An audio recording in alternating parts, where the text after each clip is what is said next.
Hey guys, hey, just want to bring you into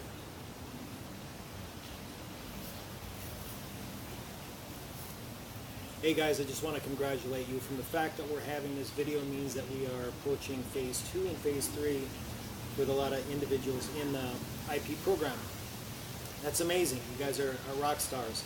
Say what we're going to do is we're going to initiate with a warm-up because we're going to be getting into this routine of exercise again. Remember, we were sticking with just walking, which was absolutely necessary, but as we get into the different phases, we're going to start getting into building those muscles again, engaging those muscles, because we have to support the joints, we have to support the spine, we have to build up that metabolic furnace, which are your muscles. So what we're going to do is we're going to start out real simple today, but before we start, I just want to let you know that for any reason anybody's watching this video that's not under my care, they have to check with their medical doctor first. Secondarily, there are some IP patients that are not under my care for chiropractic, and so they either check with me personally before they start this program, or their medical doctor, whatever is best for you. So again, what we want to do is we want to get into this workout program, right? But we have to avoid injury. So what we're going to do is we're going to start with a real simple, remember, we're going to keep everything simple, right? And so your warm-up is going to be real simple as well. So what we're going to do is we're going to start from the bottom, and then we're going to migrate on up. That's going to prepare us for the workout. It's going to stimulate lymphatic flow, your circulation. It's going to make a lot of benefit in your life. But nonetheless, the most important thing is going to help you get into this mild workout that we're going to do without injury. And so, again, as we're going through this, if you have any questions, let me know. Now, some people in the program actually have some balance problems, so what we're going to do is I'm going to utilize a prop to show you the best way to do this exercise if you have balance problems. If you don't have balance problems, you probably don't need this prop, and it's just going to be the simple chair. So, a lot of people, when they start exercises, they will actually have some injuries in their ankles, in their knees, in their hips, or have some old injuries that they have to deal with. So we're going to start with the ankle, and all we're going to do, stabilize yourself if you have that ankle problem or that balance problem. And all we're going to do is we're going to do 10 clockwise, 10 counterclockwise.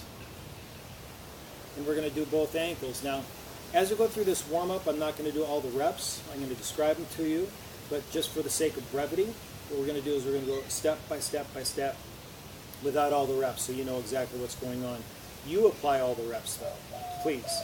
So secondarily, after we get done doing both ankles clockwise 10, counterclockwise 10, what we're going to do is we're going to migrate into the hips.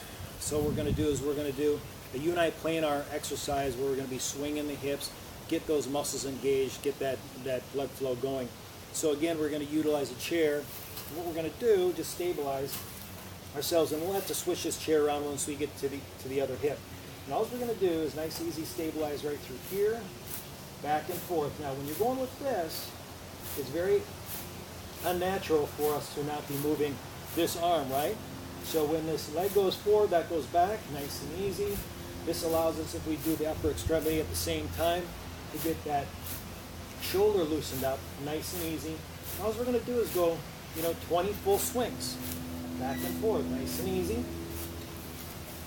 Simply to go to the other one, common sense, right? Just going to go forward, nice and easy, back and forth, 20 swings. To get that nice linear movement going in there, getting those glutes engaged, get the hip flexors engaged, so on and so forth.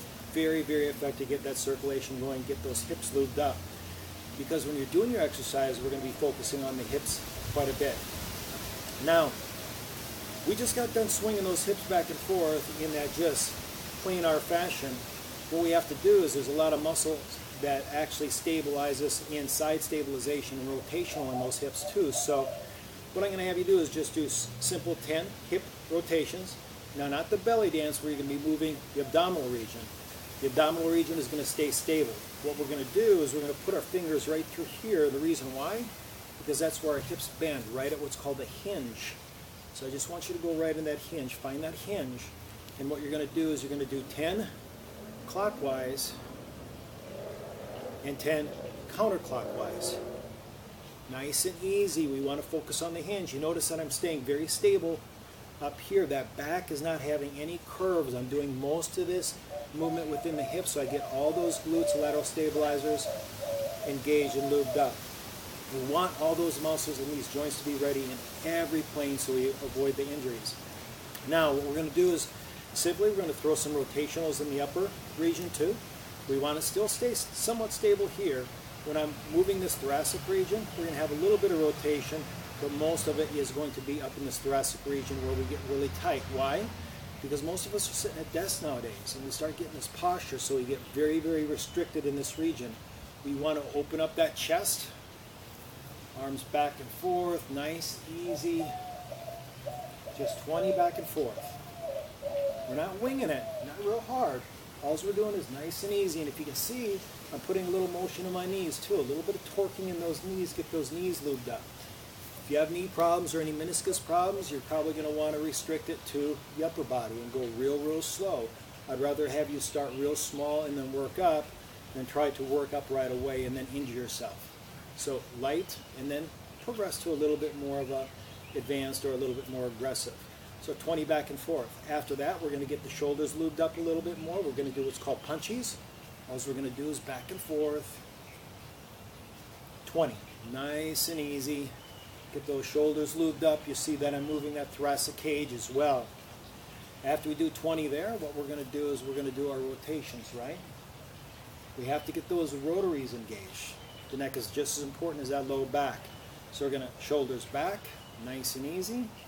Nice easy rotation, back and forth. Whenever we're moving the neck, what we have to do is we have to go real, real slow. Now we have very important vasculature in the neck too.